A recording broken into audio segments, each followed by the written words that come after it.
claim. I don't think there was an actual tap of Trump Tower. Nunes says if you take Trump's Twitter allegation literally, then Trump was clearly wrong. But speaking to Fox News Channel's Tucker Carlson tonight, Trump insisted he's right. I think you're going to find some very interesting items coming to the forefront over the next 2 weeks. Meanwhile, Senate Republican Lindsey Graham is growing increasingly frustrated that the Department of Justice won't provide information about the claim. Graham says he hasn't seen any evidence, but that it's important to get a clear answer on the allegation one way or another.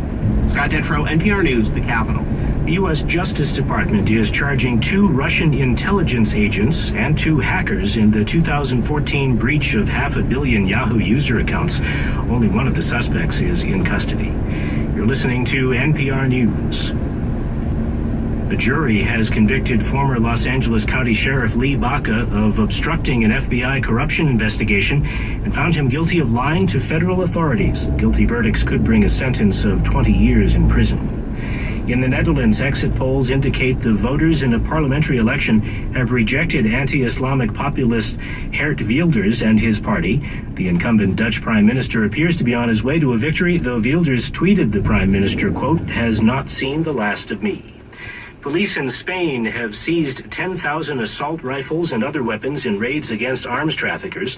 Lauren Freyer reports from Madrid it's one of the largest weapons hauls in years. Police photos show piles of thousands of machine guns, rifles, pistols, and revolvers, as well as 400 shells and grenades. They take up a whole warehouse. Spanish police say the weapons were about to be sold to terrorists. They were seized in raids across northern Spain, along with about $90,000 in cash. 5 suspects have been arrested, alleged members of a gang trafficking guns on the black market in Spain, France, and Belgium. Spanish police started this investigation 3 years ago after a gunman killed 4 people at a Jewish museum in Brussels. They traced his weapon to this alleged criminal ring. For NPR News, I'm Lauren Freyer in Madrid. On Wall Street today, the Dow Jones Industrial Average closed up 112 points. I'm Jim Kane, NPR News in Washington. The Trump administration says it's going to hire more immigration officers, but in Fresno, California, immigration's already getting lots of help from the local sheriff. So once the ICE agent is here with the inmates, my staff will leave them here by themselves. I'm Connor Risdall. A partnership for immigration enforcement next time on Marketplace. We'll, of course, have the rest of the day's business news and the numbers from Wall Street as well. Tonight, after all things considered, between 6:30 and 7 on KCLU Public Radio. Checking the roads on your Wednesday, couple of problems, both in the Montecito area, Sheffield Drive and North Jameson Lane, a non-injury accident in need of a tow truck. Hot Springs Road at Sycamore Canyon Road, we've got a non-injury rear ender there. It's in the clearing stages already. Central Coast is accident-free. Northbound 101 is a slow go all the way from Wendy Drive in Newbury Park to Rice Avenue in Oxnard right now. Northbound 23, slow coming away from the 101. Eastbound 118 is slow at Collins Drive. And slowing on the southbound 101 in Goleta at Fairview Avenue right now. It's 5:35 on KCLU. Support for NPR comes from NPR member stations and from HostGator, where small business owners can create and manage websites with tools, templates, and 24/7 support. From providing basics for beginners to hosting high-traffic enterprise sites. More at hostgator.com/NPR. And from Mathnasium and its Learning Center franchisees, committed to the idea that when kids understand math, they enjoy it and do more of it, leading to mastery. There's 700 Mathnasium Learning Centers. Locations at mathnasium.com. From NPR News, this is All Things Considered. I'm Audie Cornish. And I'm Robert Siegel. The U.S. government is now blaming Russia for another major cyber attack inside the United States. This time, according to the Justice Department, Russia was behind a massive hack of Yahoo accounts that affected 500 million people back in 2014. NPR national security correspondent Greg Myrie has the story. Russia's Federal Security Service, or FSB, has a unit known as Center 18. It's supposed to prevent cybercrimes, and it's the Russian point of contact for the FBI when it wants to discuss such matters with Moscow. But the Justice Department says 2 Russian officials with Center 18 worked with 2 private hackers to break into at least 500 million Yahoo accounts in the U.S. and abroad. The involvement and direction of FSB officers with law enforcement responsibilities makes this conduct that much more egregious. That's Mary McCord, Acting Assistant Attorney General, who announced the indictments of the 2 Russian officials and the 2 hackers at the Justice Department today. comes as the FBI and Congress are still investigating the Russian hacking into Democratic Party emails during last year's presidential election.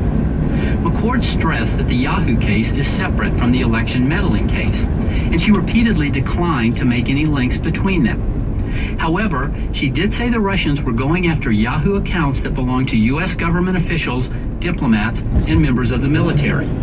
These may have been the main targets, but McCord says that hacker Alexei Bilan was allowed to plunder the accounts for his own gain. Bilan used his access to Yahoo to search for and steal financial information such as gift card and credit card numbers from users' email accounts. Bilan and the two security officials are in Russia, which doesn't have an extradition treaty with the U.S.